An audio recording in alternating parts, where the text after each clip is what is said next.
Hello. മോനെ ഞാനാ. ഇറങ്ങി അവിടുന്ന്? ഇല്ലേ? 10 മണി കഴിയൂലേ?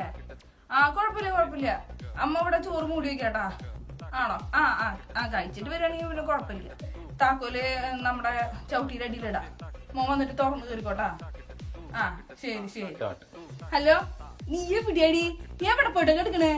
സമയം നിനക്ക് തന്നെ എന്റെ ഫോൺ എന്തിലത് തോണ്ടിരിക്കാൻ മാത്രമല്ല, നിനക്കൊന്നും ഇങ്ങോട്ടൊന്ന് വിളിച്ചു പറഞ്ഞ സമയം എന്തായി? നീ 6-ന് മുന്നേ നീ വീട്ടിൽ കയറില്ല, നിനക്ക് കാണിച്ചു തരാം. അവളുടെ ഒരു ഫ്രണ്ട്സ് മറ്റാർക്കും ഇല്ലല്ലോ. അത് കേട്ടുന്ന നടക്ക പെണ്ണൊരുത്തി. എപ്പ വരുന്നേ? നീ നടന്നോടി, അഴിച്ചിട്ടൊക്കെ കോഴികളെ പോലെ നീ നടക്ക്. ഇവിടെ പണിക്കാരിന്ന് വെച്ചിട്ടുണ്ടല്ലോ, എല്ലാം ചെയ്യ. ഇവിടെ ഒരുത്തിണ്ടല്ലോ, വേലക്ക് കൊണ്ട് നിർത്തിയേക്കല്ലേ. മര്യാദക്ക് നീ 6 മണിക്ക് മുന്നേ വീട്ടിലേക്ക് ഒന്ന് കേറിയില്ലെങ്കിൽ പാറോ എന്റെ തനി സ്വഭാവം നീ കാണും. എന്റെ കാലിന് തല്ലി